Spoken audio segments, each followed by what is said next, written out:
Hi friends, నేను మీ శివశంకర్ రెడ్డి.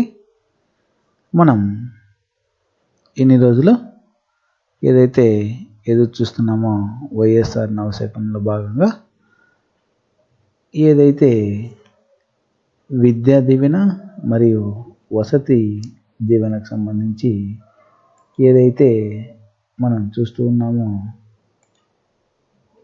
ఆ యొక్క లిస్ట్ రావడం జరిగింది. అయితే ఈ లిస్టు ఎలా చెక్ చేసుకోవాలనేది కొద్దిగా లెంతీ ప్రాసెస్ అయినా కూడా కొద్దిగా నిదానంగా విన్నట్లయితే, ఓపికగా చూసుకున్నట్లయితే మన యొక్క డీటెయిల్స్ మనకు ఇక్కడ కనిపించడం జరుగుతుంది.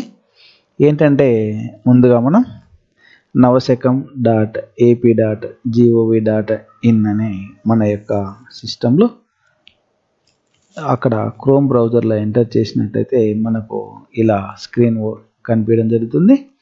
ఇక్కడ ఫస్ట్ మన యొక్క సెక్రటేరియట్, విలేజ్ సెక్రటేరియట్ ఏదైతే ఉంటుందో దాన్ని మనం కనుక్కోవాలి. కాబట్టి ఇక్కడ నో యువర్ సెక్రటేరియట్ అనేటువంటి దాన్ని క్లిక్ ఇచ్చినట్టయితే ఇక్కడ 13 జిల్లాలు చూపించడం జరుగుతుంది. అంటే ఇక్కడ అర్బన్, రూరల్ అనేది ఉంటుంది.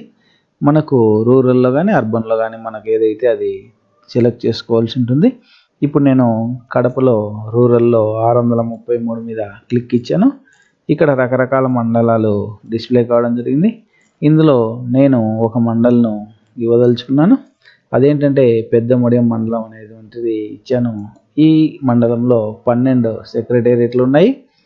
ఇందులో నాకు ఏదైతే నేను అనుకుంటున్నానో 11190612 అనేటువంటి ఒక ఇది మా ఊరికి సంబంధించింది. ఈ గ్రామానికి సంబంధించినటువంటి కోడ్ నేను ఇక్కడ గుర్తుపెట్టుకోవడం జరిగింది. ఇది మనకు ఫస్ట్ ప్రాసెస్. ఎవరైతే మనం చూడాలనుకుంటున్నామో వాళ్ళంతా కూడా ఫస్ట్ మన యొక్క గ్రామ సెక్రటేరియట్ ఏదైతే కోడ్ ఉంటుందో ఆ కోడ్ను తెలుసుకోవడం అనేది ఇది యొక్క మొదటి ప్రాసెస్. ఈ కోడ్ నెక్స్ట్ ఏంటంటే మన బ్రౌజర్లో ఇలా నవశకం 3apcfss ఇక్కడ లింక్ ఇవ్వడం జరుగుతుంది.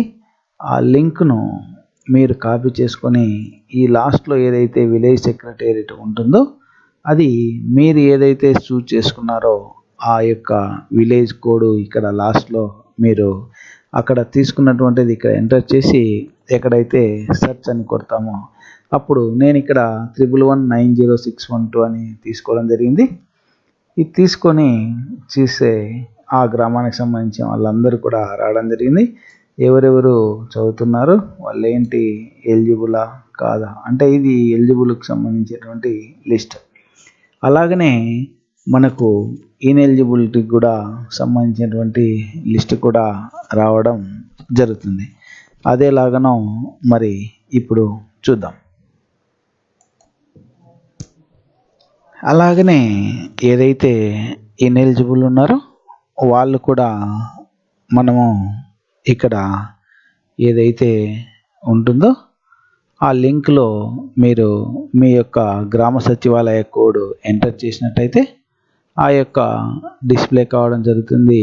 ఇన్ఎలిజిబిలిటీ అనేది చాలా తక్కువగా ఉంటాయి, ఎలిజిబులే చాలా ఎక్కువగా ఉంటాయి. ఇక్కడ వీటికి కూడా 6వ తారీఖు నుంచి 9వ తారీఖు వరకు ఎవరైతే ఇన్ఎలిజిబిలిటీకి ఇంకా ఏదైనా సమస్యలు ఉంటే ఆ యొక్క గ్రామ సచివాలయంలో గ్రామ వార్డు వాలంటీర్ల ద్వారా మీరు ఈ విధంగా చెక్ చేసుకొని మీరు అక్కడ అప్లై చేసుకోవచ్చు. గ్రామంలో ఉండేటువంటి ఎవరైతే వెల్ఫేర్ అండ్ ఎడ్యుకేషనల్ సెక్రటరీ ఉంటారో వారి ద్వారా మీరు ఆ యొక్క డాక్యుమెంట్ సమర్పించి ఎవరైనా అర్హులు ఉంటే వారందరూ కూడా ఈ యొక్క వసతి దీవెన మరియు విద్యా దీవెన కార్డులు పొందవచ్చు. ఈ విద్యా దీవెన కార్డులు 11వ తారీఖు నుంచి అందరికీ ఇవ్వడం జరుగుతుంది. కావున 9వ తారీఖు లోపు మీరంతా కూడా ఆ యొక్క ఏదైతే ప్రాబ్లమ్స్ ఉన్నాయో అవి రెక్టిఫై చేసుకుంటారని ఆశిస్తున్నాను. Thank you friends.